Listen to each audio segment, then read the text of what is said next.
नमस्कार. कुसुमाग्र स्मरण यात्रा माझ्यासाठीची स्मरण यात्रा आज थांबणार आहे, म्हणजे व्हिडिओवरून थांबणार आहे. पण या 12-13 दिवसांमध्ये इतकं छान जगले मी, वेगळ्या विश्वामध्ये राहिले. इतकी कवितेची पुस्तकं हाताखालून गेली. ज्या काळात त्यांची पारायणं केली होती ते सगळे दिवस, त्या सगळ्या रात्री मला आठवल्या. आणि ती कविता जेव्हा सापडायची अचानक की अरे ही कितींदा वाचली होती, किती वेळा हिची पारायणं केली होती, आणि ती आली नजरेसमोर की मन त्या काळामध्ये जात होतं. खूप मजा आली मला या सगळ्या काळामध्ये. तुम्ही देखील माझे बोबडे बोल, छान कवितांचा जो काही काला केला असेल मी, तो तुम्ही फार प्रेमानं ऐकून घेतला. खूप कौतुक केलं माझं, फोनवर केलं, तुम्ही मला मेसेजेस पाठवले, इकडे कवितेच्या खाली तुम्ही ते रिप्लाय ते करून पाठवले. खूप छान वाटतंय मला. कविश्रेष्ठ कुसुमाग्रज यांचा आज स्मृती दिन.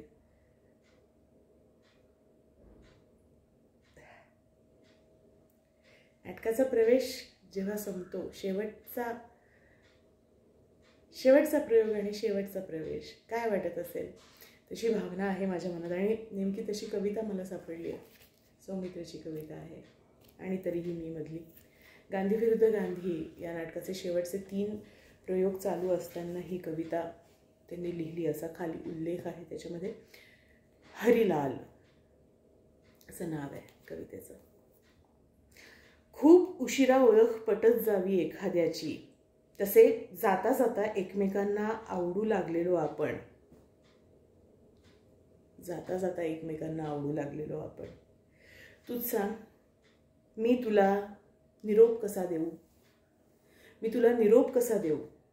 एखादा पाहुणा नको नको म्हणताना कोडग्यासारखा राहायला यावा आपल्या घरात, तसा तू माझ्या वस्तीला आलास आणि खूप मनस्ताप दिलास. तुझ्या आईबाबांसारखाच मलाही.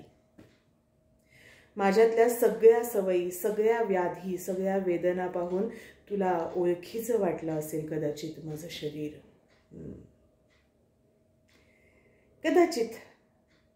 कदाचित तुला श्रीमंत करायचं असेल मला आणखीन दुःख देऊन. तुला श्रीमंत करायचं असेल मला आणखीन दुःख देऊन. पण तू येण्याच्या खूप आधीपासूनच तुझ्यासारखाच खूप वणवणलोय मी दुःखाच्या शोधात. इतका की तू जेव्हा शिरलास माझ्यात, तेव्हा तुझं दुःख आणि माझं दुःख मला फरकच करता येईना त्याच्यात.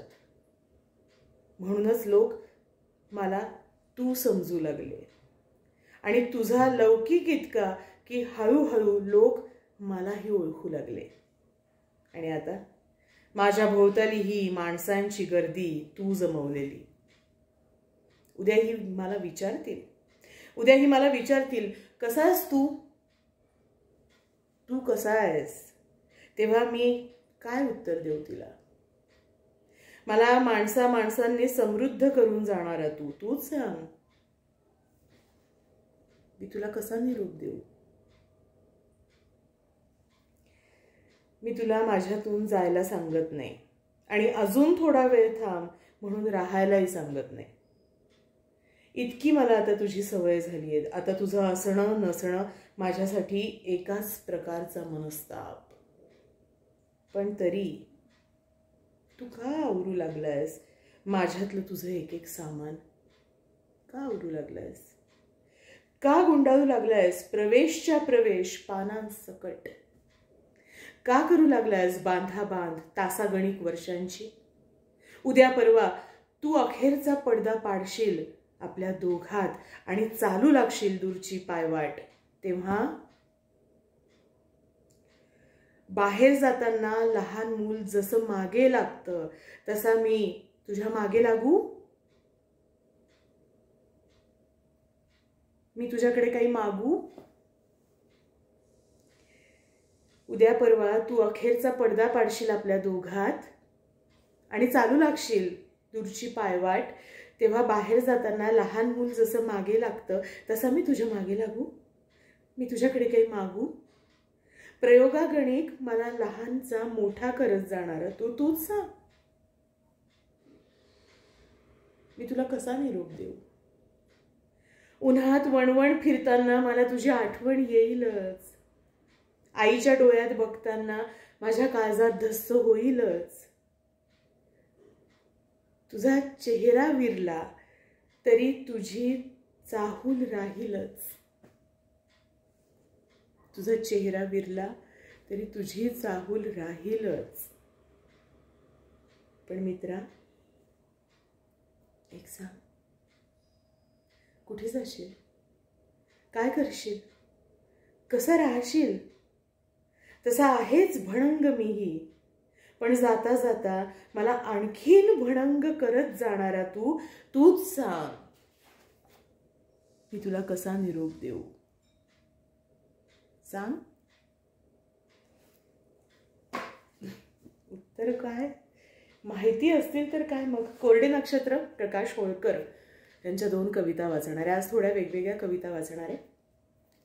ह्या सांज फुलांच्या वाती मी घेऊन आले आता. ह्या सांज फुलांच्या वाती मी घेऊन आले आता. अंधार सांडला मागे तू निघून जाता जाता. नात्यांचे फुटके मोती मी ओवत बसले देही. का हंबर ओल्या राती तू साद घातली नाही. ह्या पडून आल्या भिंती हे कोण घालिते घाव. मी कुठे ओढली जाते दारास उंबरा लाव. अजून एक कविता आहे. फुलोऱ्यात जळावी पिकं तशी उमेदीत झाली स्वप्नांची राख. फुलोऱ्यात जळावी पिकं तशी उमेदीत झाली स्वप्नांची राख. अर्ध्या अधिक चालून आलो कमरेत कसा पडला वाक.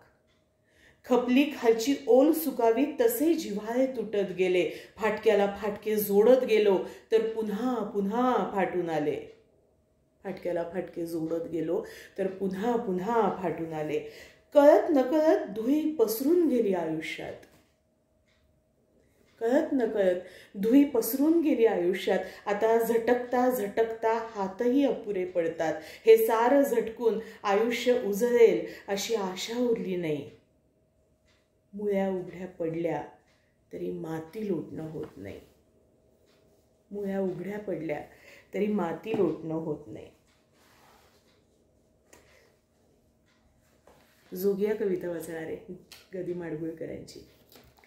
कोण्यात झोपली सतार सरला रंग. पसरली पैंजणे सैल टाकुनी अंग. दुमडला गालीच्या तक्के झुकले खाली. तबकात राहिले देठ लवंगा साली.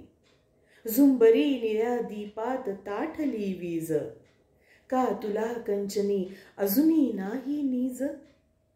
थांबले रसिक जन होते ज्याच्यासाठी. ते डावलनी तू दार दडपिले पाठी. हळुवार नखलिशी पुन्हा मुलायम पान. निरखिसी कुसरवर कलती करुणी मान. गुणगुण सिकायते गुणगुण सिकायते गौर नितळतव कंठी. स्वरवेल थरथरे फूल उमटते ओठी. साधता विड्याचा घाट उमटली तान. वर लवंग ठसता होसी कशी बेभान. चित्रात रेखिता चित्र बोलले ऐने. का नीरलोचनी आज तुझ्या ग मैने. त्या अधर फुलांचे ओले मृदुल पराग. हालले साधला भाव स्वरांचा योग. घमघमे जोगिया दवात भिजुनी जाता. पाण्यात तरंगे अभंग वेडी राधा. पाण्यात तरंगे अभंग वेडी गाथा.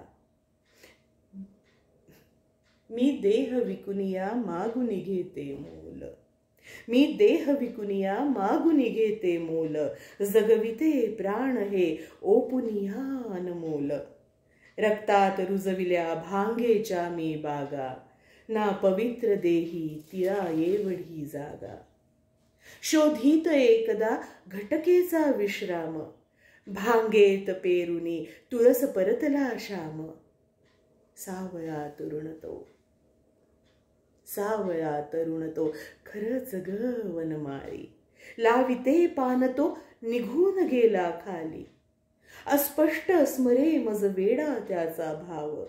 पुसलेही नाही मी मंगल त्याचे नाव.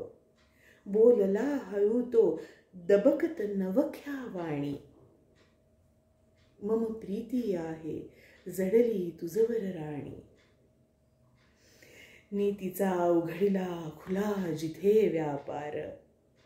बावळा तिथे हा इश्का गणितो प्यार. हसून म्हणाले दाम वाढवा थोडा. या पुन्हा पान घ्या निघून गेला वेडा. राहिले चुन्याचे बोट थांबला हात. जाणिली नाही मी थोर तयाची प्रीत. पुन्हा पुन्हा धुंडिते अंतर आता त्याला. तो कशास येईल भलत्या व्यापाराला. तो हाच दिवस, हीच तिथी, ही रात, ही अशीच होते बसले परीरती क्लांत. वळुनी न पाहता कापित अंधाराला. तो तारा तुटतो तसा खालती गेला. हा विडा घडवूनी करीते त्याचे ध्यान. त्या खुळ्या प्रीतीचा खुळाच हा सन्मान. ही तिथी पाळीते व्रतस्थ राहुनी अंगे. वर्षात एकदा असा जोगिया रंगे. वर्षात एकदा असा जोगिया रंगे. चिरीमिरी पुस्तकातून अरुण कोल्हटकरांची कविता आहे. कविता तुम्हा सगळ्यांना माहितीच असेल, फार आवडते ही कविता. वामांगी नावाची कविता आहे. देवळात गेलो होतो मध्ये, तिथं विठ्ठल काही दिसेना, रखमाय शेजारी नुसती वीट. देवळात गेलो होतो मध्ये, तिथं विठ्ठल काही दिसेना, रखमाय शेजारी नुसती वीट. मी म्हणालो राहिलं रखमाय तर रखमाय, कोणाच्या तरी पायावर डोकं ठेवायचं. पायावर ठेवलेलं डोकं काढून घेतलं, आपल्यालाच पुढे मागे लागेल म्हणून. आणि जाता जाता सहज रखमायला म्हणालो विठू कुठे गेला दिसत नाही. विठू कुठं गेला दिसत नाही. रखमाय म्हणाली कुठे गेला म्हणजे उभा नाही का माझ्या उजव्या अंगाला. मी परत पाहिलं खात्री करून घ्यायला आणि म्हणालो कोणी नाही. म्हणते नाकासमोर बघण्यात जन्म गेला. बाजूचं मला जरा कमीच दिसतं. दगडासारखी झाली, मान अगदी धरली बघ, इकडची तिकडं जरा होत नाही. दगडासारखी झाली, मान अगदी धरली बघ, इकडची तिकडं जरा होत नाही. कधी येतो कधी जातो, कुठं जातो काय करतो मला काही माहिती नाही. खांद्याला खांदा भिडवून नेहमी बाजूला असेल विठू, म्हणून मी पण बावळ्यात उभी राहिले. आषाढी कार्तिकीला इतके लोक येतात नेहमी, मला कधीच कसं कुणी सांगितलं नाही. आषाढी कार्तिकीला इतके लोक येतात नेहमी, मला कधीच कसं कुणी सांगितलं नाही. आज एकदमच मला भेटायला धावून आलं 28 युगांचं एकटेपण. एकदमच मला भेटायला धावून आलं 28 युगांचं एकटेपण. एक कविता होईल अजून, इंदिरा संतांची कविता मला वाचायचीच होती. स्वप्न शहारे नावाची कविता आहे.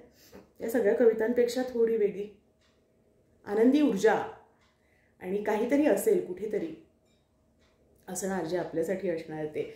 अशा नोटवरती हा सगळा कार्यक्रम मी संपवते. स्वप्न शहारे इंदिरा संतांची कविता. तिथे पलीकडे या रेषेच्या असेल का पुष्पाची धरणी. पाय ठेविता चढविल मजवर साज फुलांचा मी फुलराणी. असेल का ग निळे सरोवर शुभ्र तरंगती मेघ जयावर. पाय लागता जळ लाटेला चढविल मजला शुभ्र वारूवर. वारूवरुनी दौड दौडता लक्ष चांदण्या येतील हातील. इंद्रधनुचे पराग रंगित घेन रेखून भांगावरती. वारूवरुनी दौड दौडता लक्ष चांदण्या येतील हाती. इंद्रधनुचे पराग रंगित घेन रेखून भांगावरती. ओलांडून मी जाईन दौडत गिरिमाला अंकिती सागर. दिसेल पुन्हा असली रेषा अडेल घोडा त्या रेषेवर. त्या रेषेच्या पलीकडे का असेल पाचूचे जळ मंदिर.